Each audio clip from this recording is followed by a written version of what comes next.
They say there's no kill like overkill, but don't go ballistic if you find yourself at the wrong end of a gun. We're taking a quick peek at Ballistic Overkill. Ballistic Overkill is a class-based multiplayer first-person shooter developed by Aquarius Game Studio. The game entered Steam's Early Access program in 2015 and was fully released in 2017, but development on it seems to have been going on in at least some capacity before that. The project began as a simpler title just called Ballistic and available as a free-to-play web browser game released sometime around 2013. This makes some sense since Aquarius' previous projects were web-based as well, having worked on games for Cartoon Network based off of some of their properties, like Regular Show and Ben 10, as well as a project connected to the How to Train Your Dragon film from DreamWorks. Some of these projects also had mobile releases, but the developers decided to change the path that they were on with Ballistic by making it a more substantial game and adding Overkill to the title so it's easy to separate it from the web version. The only other project Aquarius has worked on is Horizon Chase World Tour for mobile devices in 2015, so Ballistic Overkill is really their first big break into the PC marketplace. Even though its roots began as a free-to-play game, Ballistic Overkill seems to pride itself on the fact that it lacks any kind of in-game microtransactions, and while that's technically true, it still has a loot box system for its cosmetics. While it varies how much people really care about this sort of thing, it's a nice change of pace to see a game specifically go out of its way to buck the trend. Except the developers are somewhat lying about this, just a little bit. While it's true, there's no way to purchase loot boxes, or lockboxes as they're called in this case, in-game, nor any kind of in-game purchases for any of the cosmetic items, there is a little bit of weirdness going on here. At the end of a match of Ballistic Overkill, after all the scores and experience points are tallied up, players can get a lockbox to drop into their inventory, but only if they have met the specific requirements. Now, an example of a sensible way to do this is with a game like Overwatch. They let players earn up to 3 loot boxes a week playing a game through its arcade mode, as well as just leveling up your profile. It's a good way for players to earn them in-game, even though what's in those loot boxes is still left up to random chance. Ballistic Overkill keeps the randomness of what can be unlocked through their lockboxes, but the main way of getting one is after playing the game for 2 hours with a 48-hour wait period between drops. Lockboxes are free to open, so they don't require you to buy anything like keys or any of that kind of nonsense when you get one. But an invisible clock is reset to 48 hours of real-world time before another one has a chance to drop for you. The only other way to get a lockbox in-game is either earning one at the end of a month by placing high enough in the game's leaderboards for the rank attached to your account, or crafting one with scrap, which you can get by dismantling cosmetics you don't want or earn through the leaderboard. Due to this system, I rarely got lockboxes at all, which caused me to not really care about them nor what's in them. That being said, I can still sell and trade lockboxes and skins on the Steam Marketplace, which is kind of like a microtransaction without being a microtransaction. According to the information I was able to find about how the Steam Marketplace works, developers get a 10% cut of anything sold from their games, while Valve takes a 5% cut. It's not much considering some of these skins sell for like 6 cents a piece, if you can even find them available for sale in the first place, and it's not technically in the game, so it's not a in-game microtransaction, but it still feels a little bit arbitrary and contrived, and like Aquarius is trying to trick some of its customers a bit. On top of all of that, there are some DLC character skins that can only be purchased, although they have to be bought through Steam, and I guess are considered a normal transaction opposed to a microtransaction, considering that their prices range from $2.99 to $6.99. All of this aside, though, Ballistic Overkill is still a pretty solid multiplayer first-person shooter.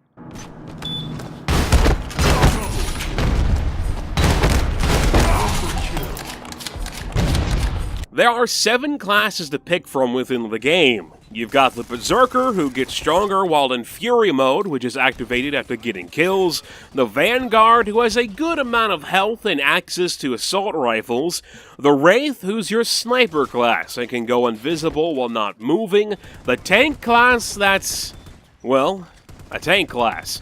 It's designed to soak up damage while dishing it out with a multitude of machine guns and shotguns. The last 3 classes are the Shadow, who's a stealthy ninja that can go invisible while running, the Grenadier, whose focus is on explosives and can use a grenade launcher, and finally the Marksman, who is basically another sniper class but can't use invisibility. Each of these classes can use a wide variety of weaponry, and each one has weapons specific to that class. Even though both the Wraith and the Marksman can use sniper rifles, they use them in somewhat different configurations. A gun like the Deadeye and the Killmark are basically the same weapon, except the Killmark in the hands of the Marksman doesn't have a scope, making it more suitable for mid-range fights. It goes like this for all of the classes, with shotguns, SMGs, assault rifles, pistols, machine pistols, and melee weapons that can slowly be unlocked over time as each class levels up. Now, progression systems are nothing new to multiplayer first-person shooters, and Ballistic Overkill does it pretty well for the most part. None of the weapons feel completely useless, except for the Killmark, but that's probably more my fault than the game's. Some weapons do feel a little bit better than others in different situations, and each one can offer some variants on playstyles depending upon what kind of scopes they may have, or attachments like an underbarrel grenade launcher. Even though the beginning is a bit of a grind to get some different equipment, around level 5 through 8 I found myself having a good amount of things to pick from. The odd thing is that while the game allows for a class to have multiple different loadouts, loadouts have to be unlocked by leveling up that class.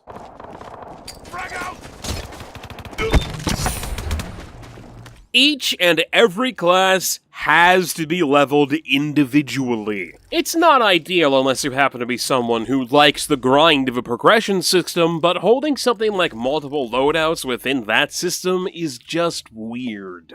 I've never seen any other game do that. Whenever a player dies, they can pick which class and which loadout they want to use when they respawn, and for a long time I didn't really understand why they bothered with the loadout screen since there was only ever one option to pick from until I'd put a good amount of time into the game and unlocked a second loadout. Leveling up a class will also unlock different perks for that class. Just like weapons, these are specific to whoever unlocked them, and you can set up to 2 perks to use per loadout. The game does a good job in making everyone feel unique in what they can do and how they can be customized, with only the Marksman feeling redundant to the Wraith. Why the devs decided to add a second sniper to the game is beyond me, but it does add to some of the balance problems the game has. The time to kill in Ballistic Overkill is a bit wonky. Sometimes I can easily put down enemies in a few shots and add up kills to the kill streak counter that is viewable in the top right-hand corner of the screen, while other times it seems like no matter how much I shoot someone, I just can't do enough damage to make an impact. Both movement and shooting feel pretty good in the game as a whole, with there being an obvious difference in accuracy between hip firing and aiming down sights, while some classes can move pretty fast by combining sprinting and jumping, though doing so won't make aiming any easier. The biggest issue here is that sniper rifles, unlike other weapons, are never not useful. They do the most damage per shot, as snipers can take down most classes within a couple of hits or insta-kill them with a headshot. But how easy they can be to use generally leads to a lot of people playing as a sniper class. The Wraith in particular is a nasty combination of invisibility and long-range sniping, while the level design of some of the game's maps doesn't help the problem either. There are 10 levels in the game overall, with almost all of them being very, very sniper-friendly.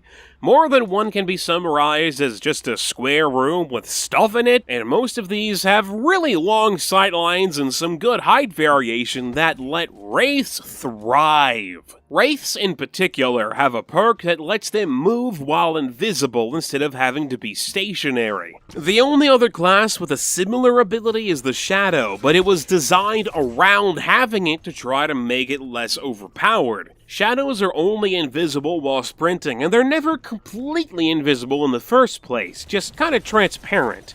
They also give off a specific sound while sprinting, so someone paying attention with both their eyes and ears can still deal with the little buggers. That is, unless they use a couple of their perks. Just like with the Wraith, the Shadow has some perks that mess with its balancing, specifically Ninja and Vampire. Ninja removes the sound Shadow makes while running, and Vampire fully restores your health whenever you kill someone with a melee weapon. Shadows get access to swords that not only attack quickly, but also do a lot of damage, which can be a trial in frustration when they use one of these perks, let alone both of them together. I mean, sure, it can be fun for you to be running around slicing through enemies, but it's really not fun for whoever has to fight against you. Ballistic Overkill is far from the first game to have an ability that lets players go invisible, let alone one focused on multiplayer. But this kind of class is all about balance to make sure that it's not overpowered to the point where everyone plays as it, nor underpowered to be useless. As of right now, both Wraiths and Shadows are the former, since so many people I played against and kicked my butt were using one of these two classes. Even though there are some balancing issues that are annoying to deal with, I still found myself rather enjoying my time with the game, and it does have some interesting things that I haven't seen from its competition. While there seems to be some kind of backstory to Ballistic Overkill, the game doesn't shove it in your face, but does try to give its characters some personality with voice lines. The voice acting is alright, and most lines are either kind of basic or generalist, but I can't say that anyone stands out as of having done a bad job. My personal favorite would have to go to the Grenadier, since he sounds like a pirate for some reason. And different classes will say different things depending upon who they kill to try to give some connection between the characters. Just die for once! One really nifty thing they'll do is call out when they see an enemy, as well as let you know if an area is clear of enemies. Players only show up on the in-game minimap in the upper left-hand corner of the screen when sprinting or shooting, so a bit of a verbal heads up in case you happen to miss something yourself is rather neat. I see them! Shot confirmed. All clear here. Something else kind of interesting the game does is its health system. For the most part, players have to rely on health packs to keep themselves alive, while some classes, like the Vanguard, can slowly heal themselves over time depending upon their perks. Health packs always spawn in specific locations in a map and give off a little blip sound to help players locate them easily if they're unfamiliar with the layout of a level. Packs come in two varieties, a little and a lot, but they can lead to some annoyance. Out of the game's 4 different game modes, 2 of them use respawn rooms, and 1 sometimes has a spawn room and sometimes doesn't. Unlike other class-based games like Overwatch, Team Fortress 2, or even Dino D-Day, there's no way to fully restore health while in your spawn room. Players still have to rely on health packs in these locations, and due to how long it can take for a health pack to recharge before it shows up again after someone uses it, it can be difficult to keep a team healed up all at the same time, especially if you're being spawn camped. All 4 game modes, free-for-all deathmatch, team deathmatch, king of the hill, and capture point, can be played on just about every map in the game, regardless of how well they fit that map. Smaller maps work well for free-for-all or team deathmatch, but can be a nightmare for king of the hill or control point, while larger maps work well for pretty much anything. Modes that use spawn rooms for smaller maps can easily lead to some nasty spawn camping where one team is able to dominate the map due to how the levels are designed in the first place. Team Deathmatch is the mode that sometimes has spawn rooms and sometimes doesn't, and I'm really not sure what determines this since it seems to be random.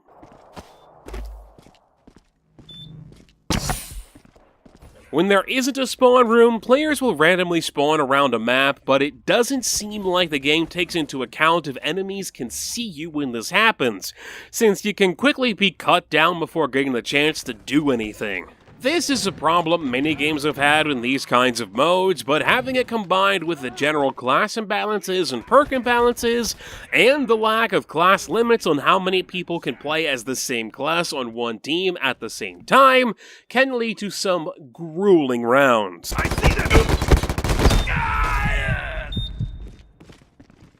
Overall, Ballistic Overkill is a solid but not amazing first-person shooter that has balancing issues and level design issues, as well as a large lack of uniqueness to stand out from the crowd. What it does rather well, but without enjoyable maps to play on or more in-depth game modes, there's not a whole lot here for many players.